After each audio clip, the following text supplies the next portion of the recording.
सबसे पहले बात करेंगे पश्चिम बंगाल की। पश्चिम बंगाल में बीजेपी की सरकार आने के बाद टीएमसी के नेताओं पर ताबड़तोड़ एक्शन हो रहे हैं। टीएमसी की सत्ता में रहे जिन नेताओं ने भ्रष्टाचार किया उन पर शिकंजा कसा जा रहा है। लेकिन बंगाल के कई शहरों से ऐसी तस्वीर सामने आ रही है जिसमें आक्रोशित लोग खुद ही टीएमसी नेताओं से इंसाफ की मांग कर रहे हैं। एक तस्वीर ऐसी भी आई जिसमें आक्रोशित लोगों ने टीएमसी के एक नेता का सरेआम मानमर्दन किया।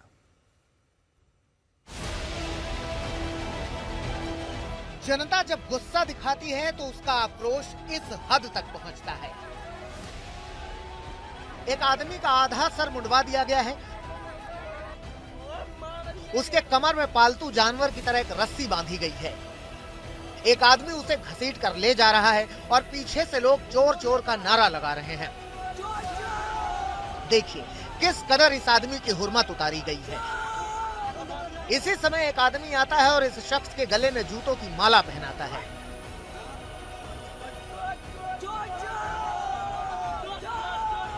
दर्जनों की भीड़ इस आदमी का मान मर्दन कर रही है। तस्वीरें पश्चिम बंगाल के श्यामपुर से आई हैं। तस्वीरों में दिख रहे शख्स का नाम सन्यासी मानना है और ये टीएमसी के नेता है। आरोप है कि इन्होंने रोजगार गारंटी योजना में बड़े पैमाने पर भ्रष्टाचार किया। इसके साथ ही कई लोगों के पैसे हड़पने का भी इन पर आरोप है। इन्हीं आरोपों पर लोगों का गुस्सा फूटा और लोगों ने इनकी बेइज्जती की, परेड निकाल दी।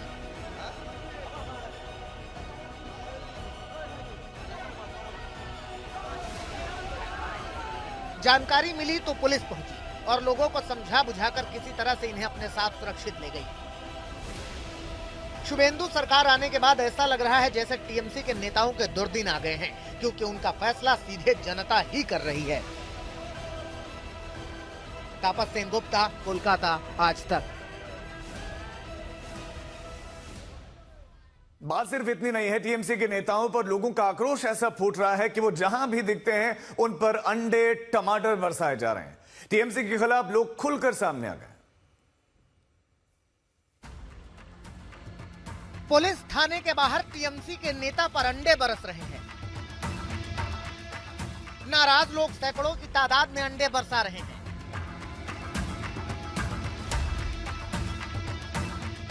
पुलिस वाले टीएमसी नेता को बचाने का प्रयास कर रहे हैं, मगर लोग लगातार अंडे फेंक रहे हैं।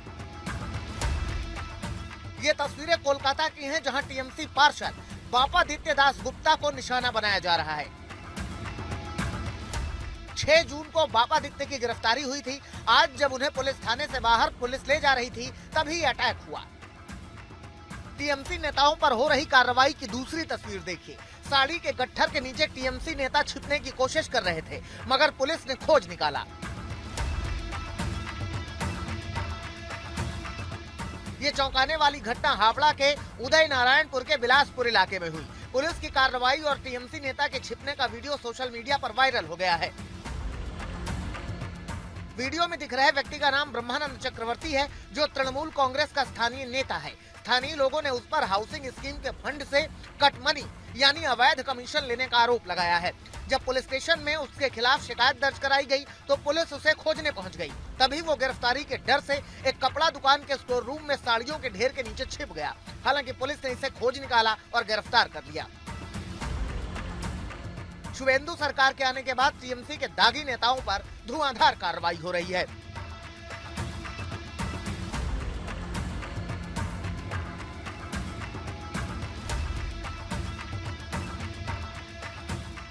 कोलकाता से तापस सेनगुप्ता के साथ आज तक ब्यूरो।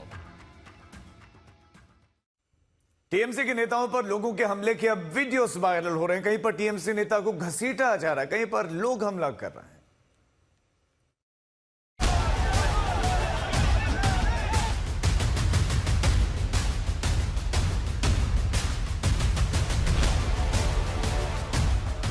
टीएमसी के विधायक मदन मित्रा पर जोरदार हमला हुआ।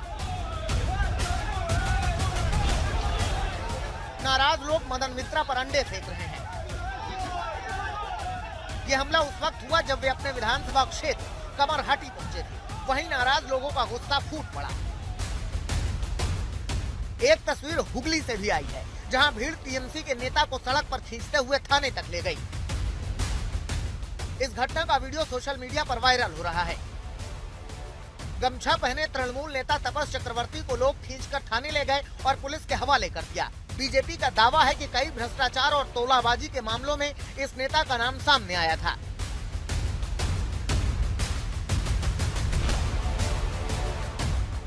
वेस्ट मिदनापुर में पुलिस ने टीएमसी के एक और नेता को गिरफ्तार किया है। पूर्व विधायक सुजोय हाजरा की गिरफ्तारी जबरन उगाही और जमीन घोटाले में की गई है।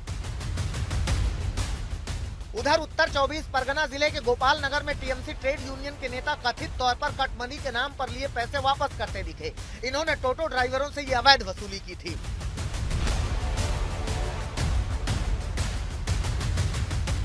उधर लंबी पूछताछ के बाद कोलकाता पुलिस ने आरोपी पार्षद जसीमुद्दीन को गिरफ्तार कर लिया। मामला 2023 के पॉक्सो एक्ट से जुड़ा हुआ है, जिसमें जसीमुद्दीन आरोपी है। ताबड़तोड़ एक्शन के बाद से टीएमसी के दागियों में खलबली मची हुई है।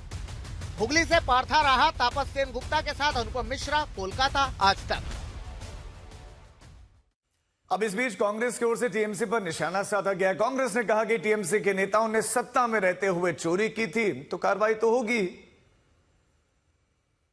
अगर तृणमूल पार्टी सबाई जानता है वेस्ट बंगाल का साथ बहुत अन्यायी काम किया है, बहुत चोरी किया है। अभी से नहीं, दो पार्टी पावर आने का 2011 साल आने का बाद आप लोग जानता है वो सब। एक तो सैम कंडो का नाम है, उसका बाद टीचर स्कैम था, उसका बाद कितना स्कैम आदमी से कब से, ये नया चीज नहीं है। टीएमसी की हार के बाद बंगाल में प्रहार तो हो ही रहा है, मगर अब विपक्ष में हाहाकार मचा हुआ है। बीजेपी के सामने कैसे रणनीति बनाए जाए, इसे लेकर गठबंधन इंडिया दिल्ली में अहम बैठक करने जा रही है। इस बैठक में शामिल होने के लिए ममता बनर्जी दिल्ली पहुंच चुके हैं। आज ममता बनर्जी ने आम आदमी पार्टी के संयोजक अरविंद केजरीवाल से मुलाकात भी की।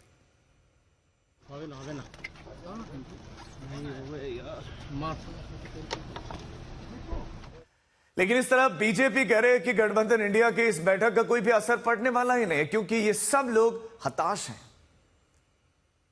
इसमें कोई जानने वाला नहीं है, इसमें कोई आदमी को फर्क भी होने वाला नहीं है। देश को कोई इसमें इंटरेस्ट नहीं है इन लोग का गठबंधन से। सब अचड़ा कचड़ा लेके ये गठबंधन बना है।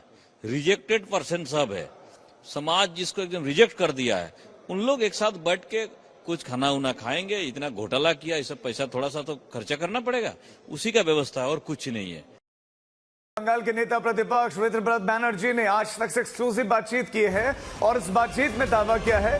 वित्रब्रत ने कहा है कि कई टीएमसी सांसद उनके संपर्क में है। वित्रब्रत ने कहा है कि मैं टीएमसी सांसदों से लगातार बात कर रहा हूं। ये बातचीत भी, एक्सक्लूसिव बातचीत भी थोड़ी देर बाद आज तक पर आपको दिखाई जाएगी।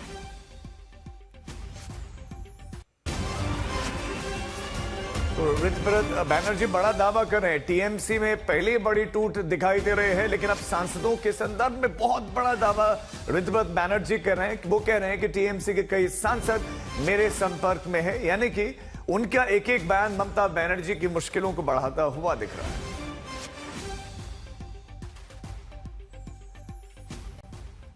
अब बात करते हैं उत्तर प्रदेश की, जहां पर लगातार बुलडोजर गरज रहा है। आज संभल में दूसरे दिन भी मस्जिद पर बुलडोजर चला और बुलडोजर एक्शन के बाद से समाजवादी पार्टी अब सरकार पर हमलावर है। बुलडोजर पर जोरदार सियासत भी चल रही है।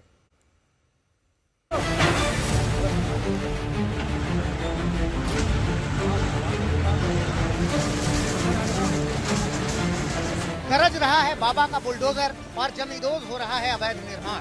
तस्वीरें संभल की। संभल में कब्रिस्तान के लिए आरक्षित सरकारी जमीन पर बनी हुई मुस्तफा कादरी मस्जिद को ध्वस्त किया जा रहा है।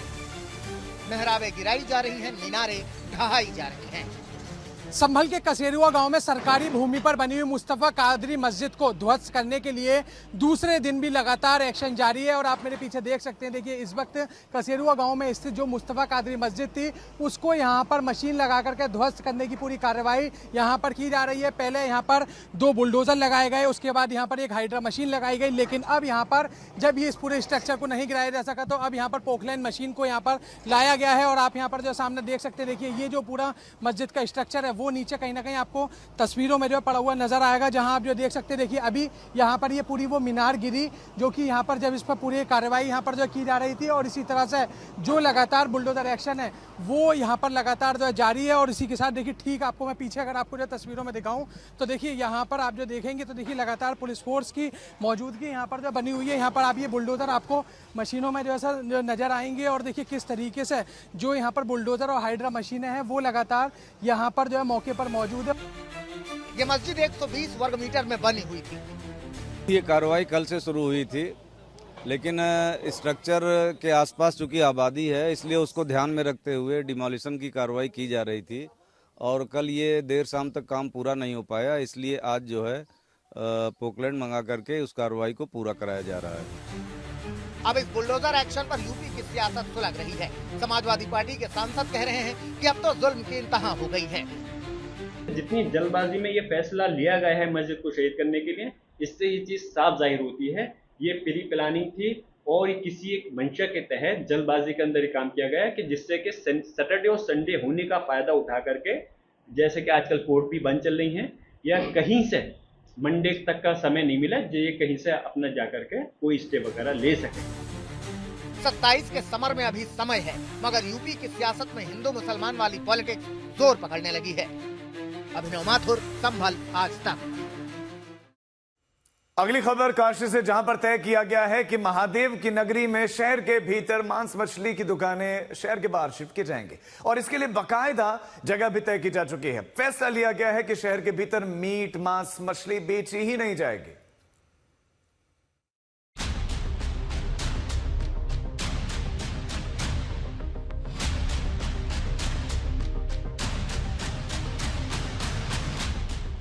वाराणसी में बटर चिकन और मटन कोरमा के शौकीनों को झटका लगा है। रोगन जोश और फिश करी खाने वालों के स्वाद पर भी संकट गहराया है, क्योंकि आदेश ही ऐसा आया है कि वाराणसी में शहर के भीतर मीट मांस मछली की दुकानें हटाई जाएंगी। तय किया गया है कि शहर के बाहर 5 जगहें चिन्हित की जाएंगी और वहां दुकानें बनवाई जाएंगी ताकि दुकानदार अपनी दुकान शिफ्ट कर सकें। मीट मांस और मछली की दुकानें शहर के बाहर 5 स्थानों पे हम लोग स्थापित करने जा रहे हैं। जितने दुकानदार हैं उतना दुकान हम बना के देने जा रहे हैं। बकासी एक सांस्कृतिक शहर है और धार्मिक नगरी है। 1.5 से 2 लाख पर्यटक प्रत्येक दिन आते हैं, और मुझे लगता है कि मीट मांस और मछली की दुकानें शहर के बाहर होनी चाहिए। बता दें कि सदन में पार्षद गुलशन अली ने मीट मांस की दुकानों को शहर के बाहर रखने का प्रस्ताव दिया था। अब इस पर अमल हुआ है तो मुस्लिम धर्मगुरु इस फैसले को गैर मुनासिब बता रहे हैं। हम ये समझते हैं कि फैसला गैर मुनासिब है, because as per government data around 70% जो आवाम है नेशनल लेवल पर भी और स्टेट लेवल पर भी 70% आवाम नॉन वेजिटेरियन है।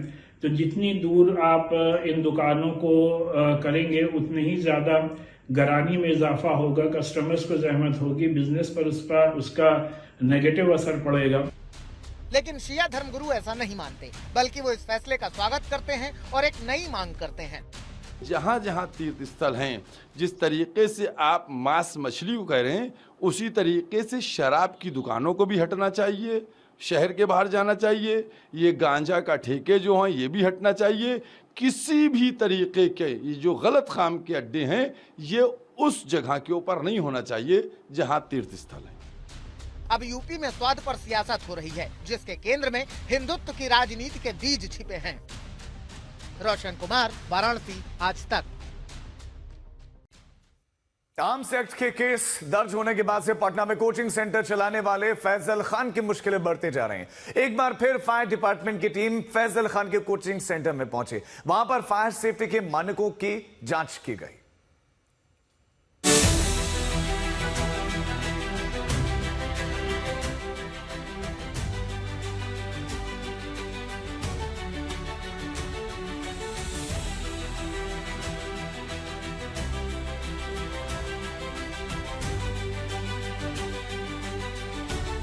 पहले आर्म्स एक्ट में केस, गिरफ्तारी का संकट,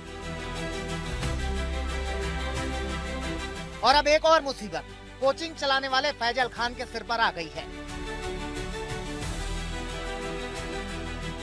खतरा उस कोचिंग सेंटर पर मंडराने लगा है जिस सेंटर से फैजल खान ने नाम बनाया और अपना साम्राज्य खड़ा किया। दरअसल विवादों में घिरे फैजल खान के कोचिंग सेंटर का फायर डिपार्टमेंट की टीम ने मुआयना किया, जहां फायर सेफ्टी के नियमों के पालन में अनदेखी मिली। केजीएस कोचिंग सेंटर में छात्रों की सुरक्षा को लेकर कई कमियां पाई गईं।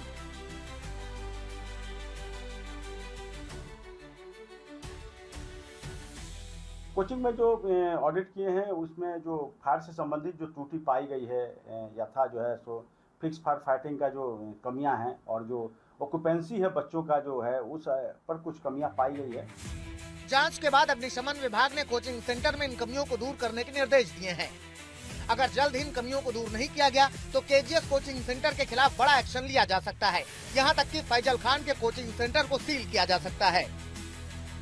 ऐसा नहीं कि कार्रवाई नहीं की जा रही है, क्योंकि हम लोग लोकतंत्र में रहते हैं और विधान और जो जिस तरह की व्यवस्था उस व्यवस्था के हिसाब से काम करनी होती है, तो हम लोग उसी के अनुरूप जो है जो नियमानुकूल है उस पर कार्रवाई करने का जो है सो निर्णय है। यदि नहीं पालन होगा तो कार्रवाई निश्चित है, उसमें कुछ सोचने की बात ही नहीं। इस एक्शन के एक दिन बाद ही फायर डिपार्टमेंट की टीम फिर ऑडिट करने फैजल खान की कोचिंग पहुंची और पूरे सेंटर का मुआयना किया। फैजल खान पर पहले ही आर्म्स एक्ट का केस दर्ज होने के बाद वो संकट में घिरे हुए हैं। गिरफ्तारी से बचने के लिए कोर्ट में अग्रिम जमानत की याचिका लगाने की अब तैयारी है। बेल लेने की जरूरत पड़ सकती है, उनका नाम इंसर्ट कर दिया गया है एफआईआर में। बाकी पुलिस इन्वेस्टिगेशन में क्या पाती है वो पुलिस डायरी से ही पता चलेगा। कुल मिलाकर फैजल खान संकट में है। पटना से शशि भूषण के साथ रोहित कुमार सिंह, आज तक। अब बात पुणे की, जहां रेव पार्टी चल रही थी और पुलिस ने खुद इस बात का खुलासा किया है। तुलापुर इलाके में कालिशान बंगले में रेव पार्टी चल रही थी। इसकी जानकारी मिलते ही पुलिस ने बड़ी कार्रवाई की, छापा मारा। छापेमारी के दौरान मौके से पुलिस ने कई युवक और युवतियों को हिरासत में लिया। पुलिस के मुताबिक पार्टी में 156 लोग मौजूद थे। इनमें 107 पुरुष और 49 महिलाएं थी। पुलिस को सूचना मिली थी कि बंगले में देर रात तक तेज संगीत, शराब और अन्य प्रतिबंधित गतिविधियों के साथ एक हाई प्रोफाइल पार्टी आयोजित की गई थी। इस खबर पर पुलिस ने बंगले को चारों तरफ से घेरा और अचानक छापेमारी की और छापा पड़ते ही पार्टी में मौजूद लोगों में अफरा तफरी मच गई। कुछ लोगों ने इस मौके से भागने की कोशिश की, लेकिन पुलिस ने उन्हें हिरासत में ले लिया और शुरुआती जांच में सामने आया है कि इस पार्टी के लिए प्राप्त शराब पर उसने की अनुमति, लिकर परमिट 6 जून 2026 की रात 11:30 बजे तक ही थी, यानी कि 11:30 बजे तक के लिए वैध थी, जबकि इसके बाद भी कार्यक्रम जारी था। पुलिस को छापेमारी के दौरान गांजा भी बरामद हुआ है। इसके अलावा 3 हुक्का पॉट, 10 प्रतिबंधित हुक्का फ्लेवर जब्त किए गए हैं। बंगले से लगभग 9,22,000 रुपए की शराब बरामद की गई है और इस कार्रवाई में कुल जब्त सामग्री की कीमत लगभग 85 लाख रुपए बताई जा रही है। बात अब महंगाई की एक और मार आम जनता को पड़ी है। आज घरेलू गैस की कीमतों में एक बार फिर इजाफा हुआ है।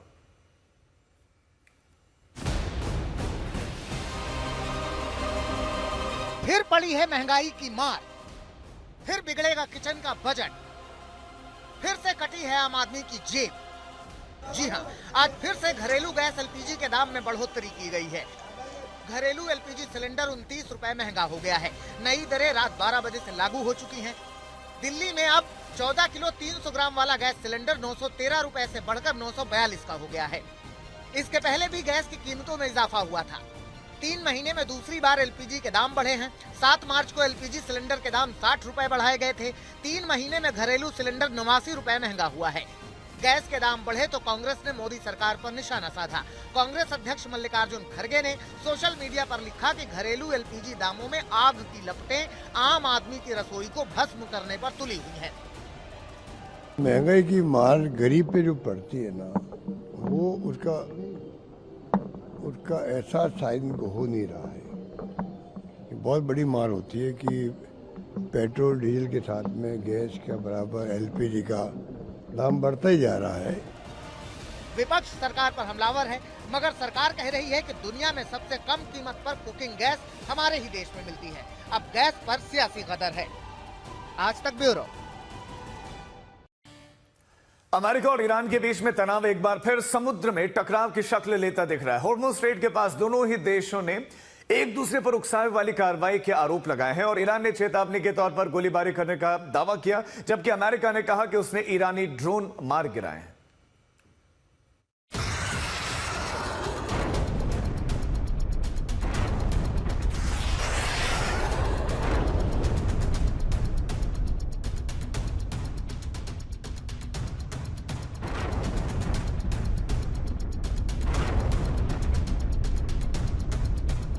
एक बार फिर अमेरिका ईरान में बारूदी तनाव की स्थिति बन रही है। एक बार फिर हॉर्मुज को लेकर दोनों देश आमने सामने हैं। दोनों ओर से हुए हमलों के बाद टकराव बढ़ता दिख रहा है। दरअसल ईरानी न्यूज एजेंसी मेहर के मुताबिक ईरान ने हॉर्मुज के पास चेतावनी के तौर पर फायरिंग की। दावा है कि अमेरिकी नौसैनिक जहाजों की तैनाती में कुछ हरकत के जवाब में ईरान की ओर से गोलियां चलाई गई। दूसरी तरफ एक अमेरिकी अधिकारी का दावा है कि ईरान ने हॉर्मुज की ओर कई ड्रोन दागे, जिनको तबाह कर दिया गया। दोनों ओर से हुई कार्रवाई ने एक बार फिर समुद्री मोर्चे पर दोनों देशों के बीच बड़ा खतरा पैदा कर दिया है, क्योंकि एक दिन पहले पश्चिम एशिया से आई इन तस्वीरों ने फिर से दुनिया को कशोपेश में डाल दिया है।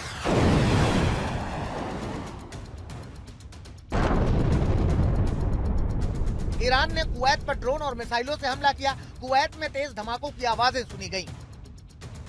कुवैत का एयर डिफेंस सिस्टम ईरान से आ रहे ड्रोन मिसाइलों को इंटरसेप्ट करता रहा। ईरान ने बहरीन पर भी मिसाइल दागी। ईरानी मिसाइलों और ड्रोन को रोकने के लिए बहरीन का भी एयर डिफेंस सिस्टम एक्टिव हुआ।